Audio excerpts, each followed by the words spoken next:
Le peuple d'Israël avait été appelé à s'étendre et à remplir la terre de la connaissance de l'Éternel.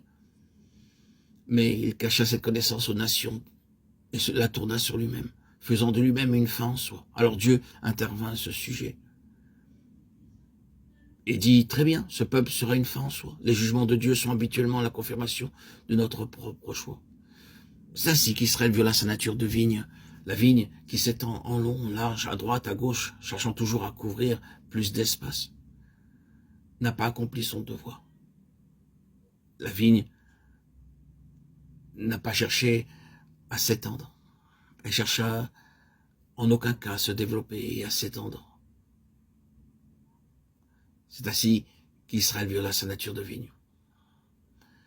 Il se contracta sur lui-même, et c'est là une chose toujours fatale. Au lieu de s'étendre dans le monde, d'annoncer la parole, d'annoncer qu'il était le peuple choisi de Dieu, et qu'il devait rayonner, et qu'il avait pour mission d'apporter la lumière de Dieu au monde. Comme il était écrit dans Ésaïe, il est toujours écrit dans Ésaïe 63, les nations seront attirés par ta lumière, et les rois par l'éclat de tes rayons. Mais cela ne fut pas le cas. Il est clair que le but d'une vigne est de porter du fruit. Elle porte le raisin, et du raisin sort du vin. Dans l'Ancien Testament, le vin est toujours le symbole de la vie. C'est pourquoi nous le trouvons à la table du Seigneur. Il représente son sang, et en lui est la vie. Il l'appelait lui-même le fruit de la vigne. Il n'a pas dit « je ne boirai plus de bon sang jusqu'au jour où je le boirai nouveau dans le royaume de Dieu ». Ce qu'il a dit, ce fut « je ne boirai plus de ce fruit de la vigne jusqu'au jour où je le boirai nouveau dans le royaume de Dieu ». Marc 14, 25. Le raisin et le vin sont les symboles de la vie. L'ancien Israël avait été appelé à apporter la vie de Dieu à toutes les nations, à s'étendre comme la vigne, à s'étendre pour annoncer la parole.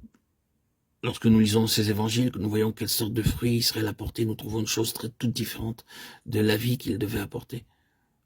C'était plutôt réellement la mort. Le fruit était aigre. Tous ceux qui mangèrent du fruit de cet Israël se détournèrent en disant « Oh, nous n'en voulons plus, ce n'était pas la vie, c'était la mort ». Les évangiles contiennent simplement toute cette vérité. Jésus a dit « Je suis le vrai cep », Jean 15, 1. En lui était la vie, et la vie était la lumière des hommes, Jean 1, 4. Le visage des hommes s'éclairait lorsqu'il l'avait goûté, lui. Avons-nous remarqué l'une des choses qui nous est dite au sujet de la vigne dans l'Ancien Testament?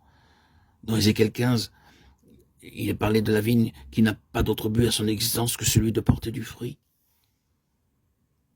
Avons-nous jamais vu que quelque chose soit fait du bois de la vigne?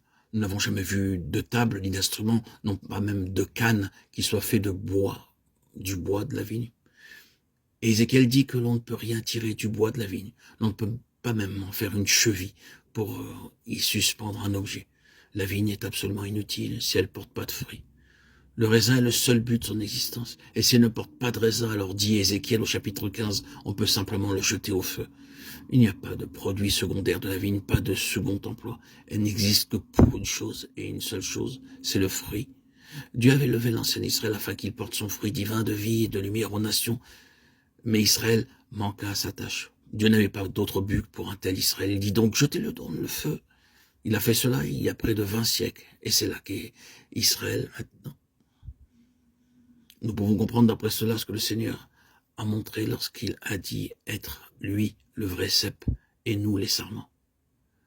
Le vrai cep est celui qui remplit le seul et unique but de son existence.